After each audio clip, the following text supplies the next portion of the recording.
jangeen jëf mbokki ñaari waxtu jot na sëkk fii ci Walf TV bismillah ci xibaar tisbaar gi di ci gën a fës tañ am yéen forom fàcce ko ay sagar yu xonk cur moom la ndaw yee nekkee fële ci diwaanu Mbàkke fas yéene teertu ëllëg njiital réew mi Macky Sall mi war a nag dem Touba jébal ak ziaram Serigne Mountakha Bassirou Mbacké mu soxal màggal Touba gile gannaaw ba ñu ñaawlu taxawaayu Makhtar Ba miñ ne lu mu wax du ko def ñoom ndaw ñi ña ngay sàkku si njiital réew Macky Sall mu àggali leen seen stade bi la ci biir xibaar yi daa ngeen ci dégg kàddu yi nga xam ni moom lañ ci rotal adduna wërngal kàpp di yendoo magal tey ji ci alxames di yemook fukki fan ci weer octobre bëccëg bi nga xam ne ñuy jagleel doomi aadama yi yàlla na tokkoon ñu amee feebaru xel fii nag ci Sénégal dañoo seetlu ne doomi aadama yooyu dañu fiy dund ay jafe-jafe yoo xam ne nii daanaka dañ leen di jël sànni leen ci mbedd mi amuñu benn taxawaay Ansoumana Dione mi jël asam di kuréel gi ëmb gi sàmm kon ak taxawu doomi aadama yi yàlla na tokkoon ñu amee feebaru xel profité ci bésëg bi daal di kon ñaawlu taxawaay nguur gi jëm ci doomi aadama yooyu le ndax joxuñu leen benn cër benn gëdd maanaam joxuñu leen ko ci biir xibaar tam daa ngeen ci dégg kàddu yi nga xam ne moom la ci rotal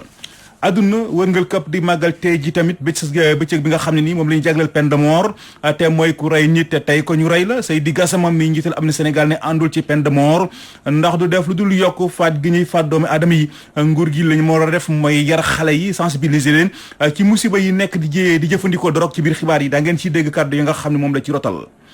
bon mbokk yi li mooy li gën a fës ci bopp xibaar yi yéen mbokk yi saxoo dégloo ko seetaan Walf TV asalaamaaleykum.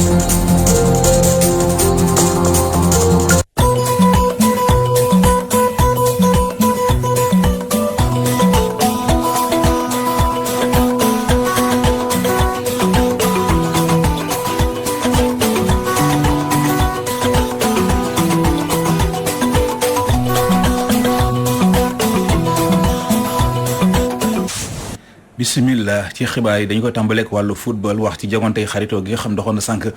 ci diggante Sénégal ak Brésil match bi moo ngi doon amee fële ci Singapour waaye nañ jàpp match boobule finalement dañoo mujjee match nul ndam demul digul kenn ku ne dugal nga sa morom benn bal mu doon nag jaloore bu am solo boo xam ne Sénégal def na ko ci kanamu brésilien yi mu nekkoon nag match boo xam ne neexoon na lool kon lu jëm ci résultat yi ak commentaire match boobu daañu si dellusiwaat incha allah rabbi ci suñu yeneen jotaay xibaar ak kii di Cheikh Ahmed Tidiane Gomis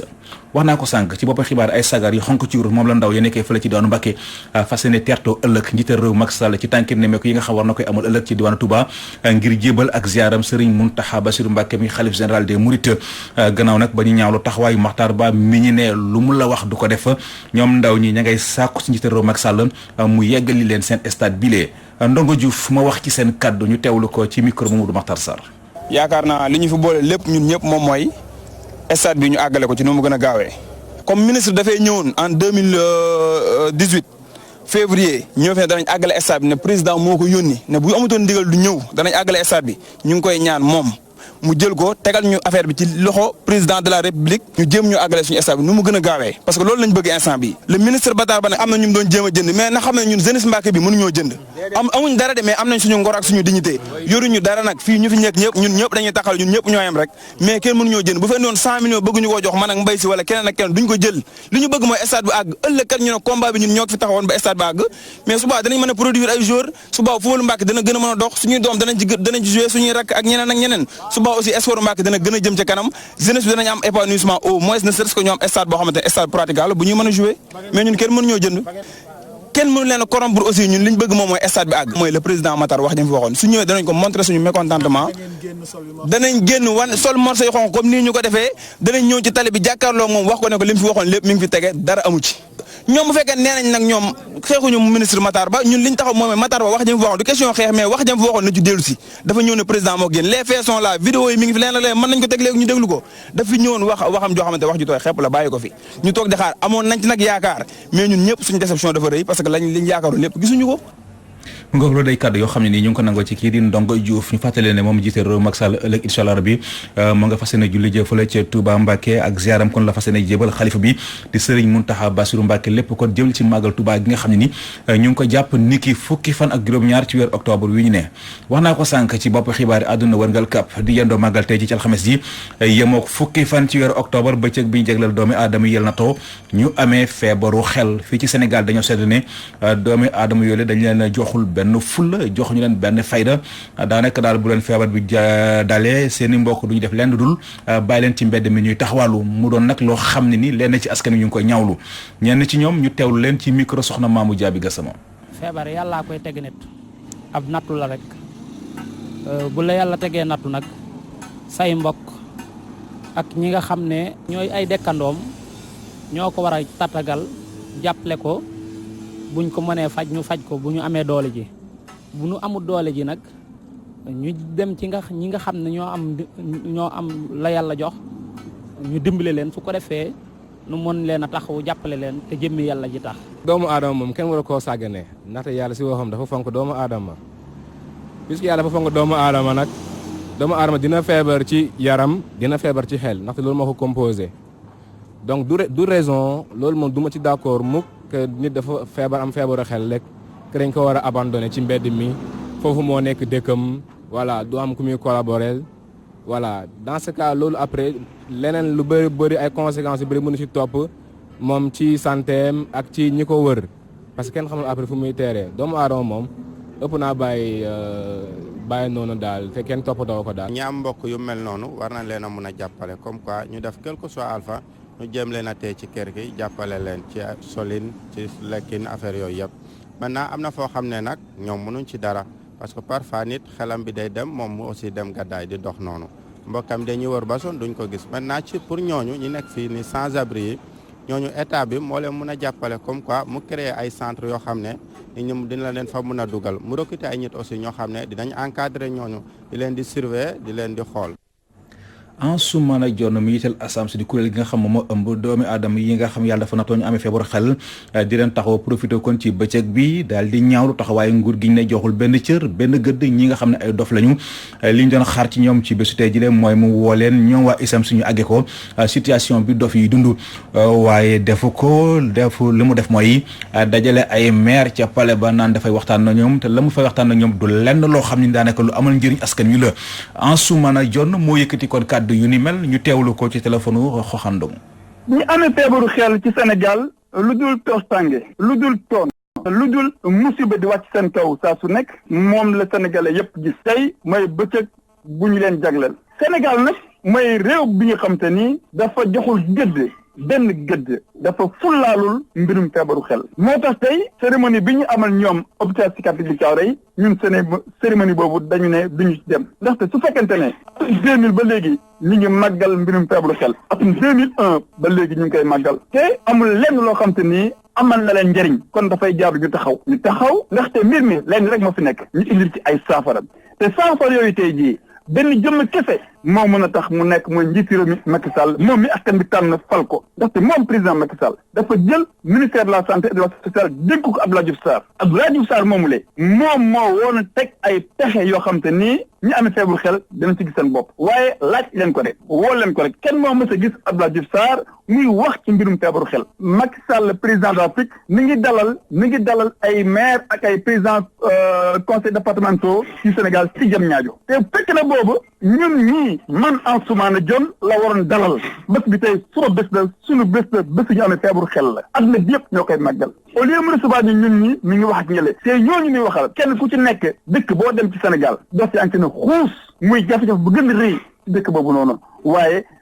non seulement ñoom amuñu ci solution waaye awuñu si moo tax ñu ne tey nañ woo première dame Marième Faye Sall jigéen la yaay la ndaxte tey jii boo demee ci dëkk yi ci mbedd mi ay góor ak jigéen ñoo xam te ni sax dañuy am ay doom nekk feebaru xel nekk jigéen am ay doom yu jigéen nekk ci mbedd bi taxawaaru loolu ci réew moo xam ne dañ ne réewu teranga la ci réew moo xam ne dañ ne réewu jullit la kenn war a koo nangu mu ngi loolu day kàddu yoo xam ne nii ñu ngi ko nangoo ci kii di Ansoumana Dione àdduna gi yëpp di màggal tey jii tamit bés bi nga xam ne ni moom la ñuy jégleel wàllu peine de mort te mooy ku rey nit te tey ko ñu rey la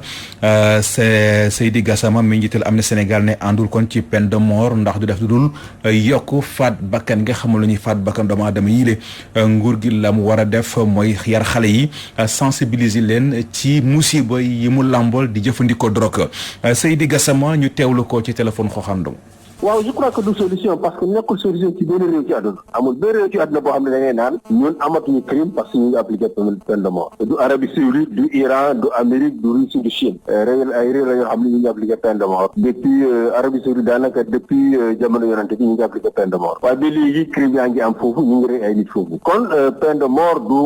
muy solution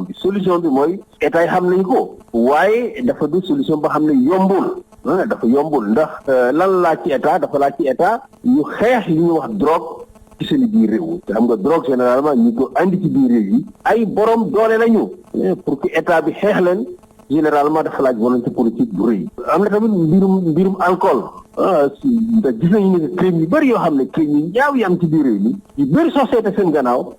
ñi ko def dañu jëfandikoo alcool wala boog dañu jëfandikoo drogue kon dañoo waxee ñaar fléau yooyu ni ko réew yu mag yi di xeexee mel ne France ak États-Unis ak yeneen ak yeneen waaye am ci biir réew mi jàpp ay nit yoo xam ne ñu ngi doon transiter ay drogue ay tonne drogue ci biir réew mi ñu jox leen liberté provisoire ñu ngi seen biir réew je crois que loolu signal bu bon la ñu sànni ay trafiquants de drogue bi deuxièmement état dafa war a fexe ba population bi mu am maanaam population jeune ñu fexe ba ñu am éducation maanaam ku war a jàng l'école nga jàng ku war a jàng métier nga jàng nga am loo jàpp ndax ko xam ne am nga li nga jàpp jàng nga am li nga jàpp am métier am li nga jàpp yow doo dem di sàcc ba di rey nit kon état yi xam nañu lan la ñu war a def pour wàññi criminalité mooy fexe ba ndaw yi n'est-ce pas am formation am li ñu jàpp loo xam ne mun na tax ñu gagner seen vie loolu soo amee rek drogue crime dina wàññeeku bu baax a baax a baax waaye crime zéro moom amul fenn ci àdduna amul benn réew àdduna boo xam ne dañ ne naan crime amu fii. ñu wax ci leneen askan woo dëkkee fële ca Touba Seras di benn gox boo xam nga nekkee fële ca diwaanu Louga jafe-jafe yi nga xam ne moom la ñu daan dund jëm ci ndox mu bon mi ñu daan tuur ci lu wër ndomba seen gox bi nañ jàpp ne tey jii wani na ci ndimbalu programme bi ñuy duppee di ville jafe-jafe yooyu lee tey ji daal mënees nañ wax ne saafara nañ ko dañuy dem ci diwaanu Louga fekk fa Omar Kayre. quartier bii di Touba Seras te bokk ci commune bu Louga ay at eaux usées yi sonaloon ko lool ndax exécutoire bi nga xam ne fa la eaux usées yi nekk ci commune bi yépp di sotteeku moo daan fees bay tuur ci biir quartier bi mu di loo xamante ni mën nañoo wax ne jamono ji jeex na ndax programme d'assainissement des villes bi nga xam ne commune bu Louga bokk na ci bénéficiaires yi ki ko xamle di Madické Dieng nekk secrétaire général bu mairie bu Louga. Touba Seras kàmb ga da daan fees bay tuuru dugg ci kër yi nangu na kër yu bëree bëri foofu ba nit ñi tuxu taw yi bu xasee ba taw lépp luy eau usée eau fluviale day foofu lay jëm ndox moomu doon taa dañoo def déviation mu dem à 3 kilomètres am gas kàmb gu fu muy sottee ba pare defar kàmb ga nag ba du yàq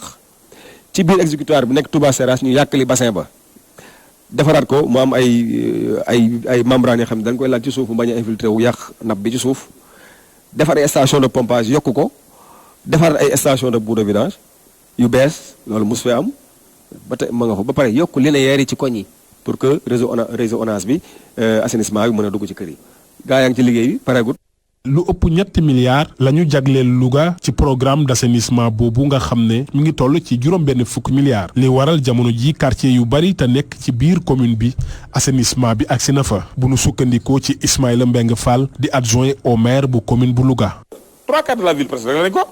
li ci des ay poche la et c'est tout à fait normal parce que lépp mun da mat fekk déwén nous allons terminer définitivement l'assainissement de Louga en tout cas pour dire simplement que ni ci programme bu ñëw Louga dana ci bokk assainissement bokk na Pakassène bokk na kenn nag du mën a dindi Moustapha Diop moom ci liggéey bi moom parce que loolu ñuy liggéey xëy na bu fi beneen parce que ay maire yàgg nañ fay nekk amuñu loolu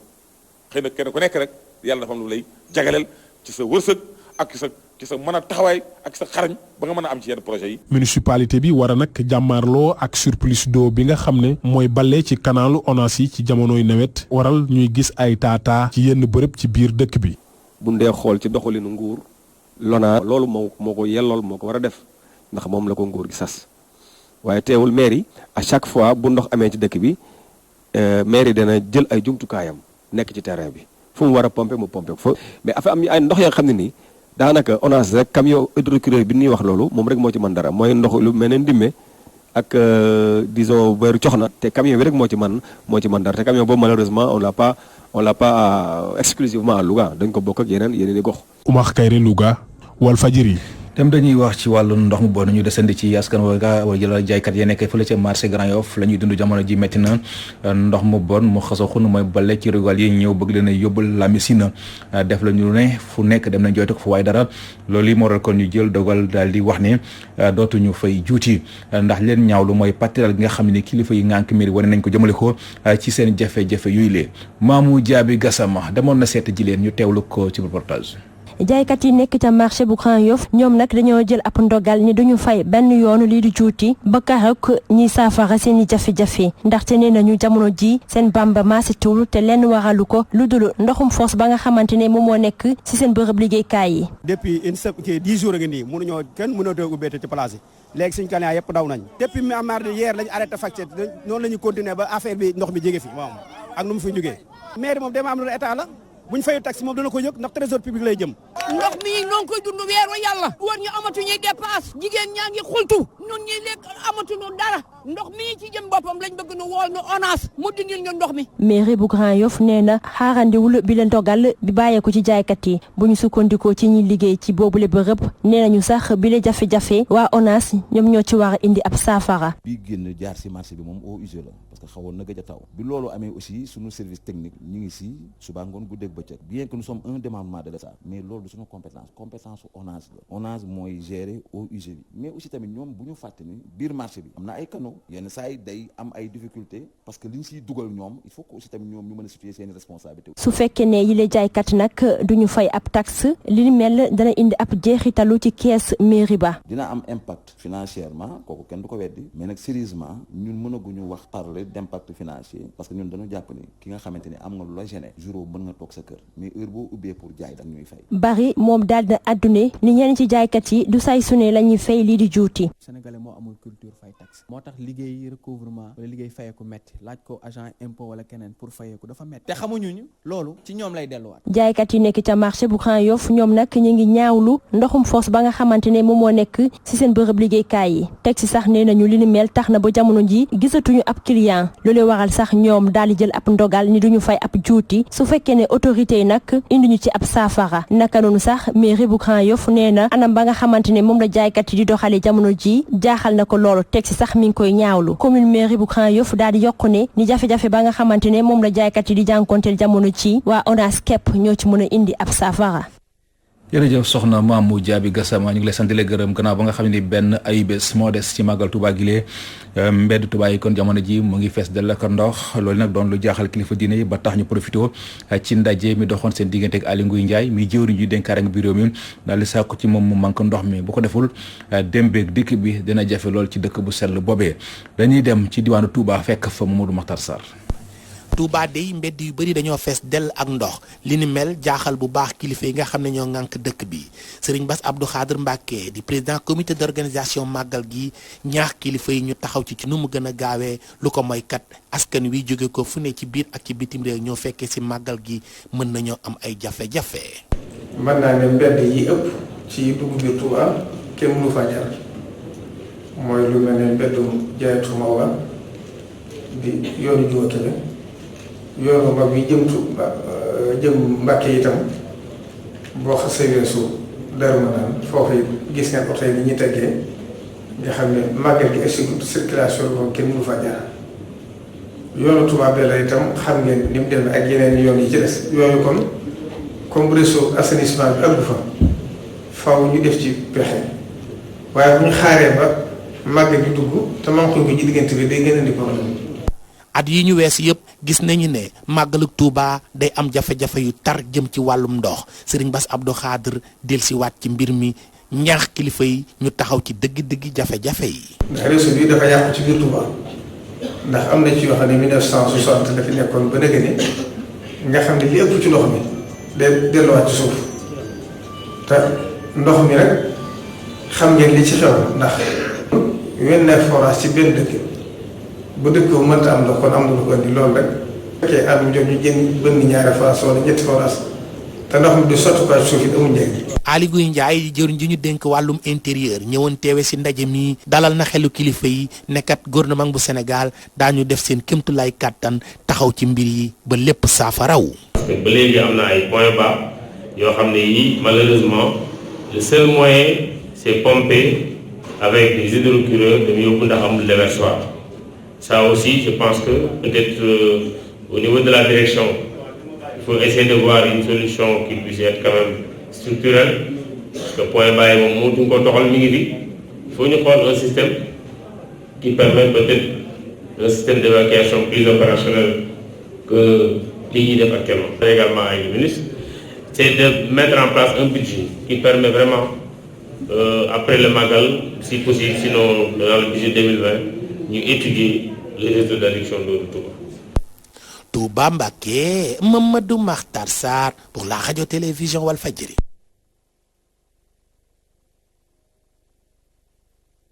luy moo nekkoon lu furuse woon ci wàllu xibaar ci xaaj bu njëkk bi nag ñu ngi sant di gërëm bu baax a baax Modou Fall mi far woon ci xarale gi ci kàddu gi seen mbokk Seydina Omar Ba li des ci xibaar nag dañuy def loolu bàyyi ko soxna Ndeye Fatou Ndiaye mu wéeg yéen kon soxna Ndeye Fatou gannaaw ba ma la nuyoo ba noppi ñu bàyyi la kon nga wéy ci li des ci xibaar Oumar Ba comme ni nga ko waxee nag ñu war a door ñaareelu xaaju xibaar yi ci la mi-journée yaatal gi nag dina ci bokk lu jëm ci gëstub bés bi mu di wàllum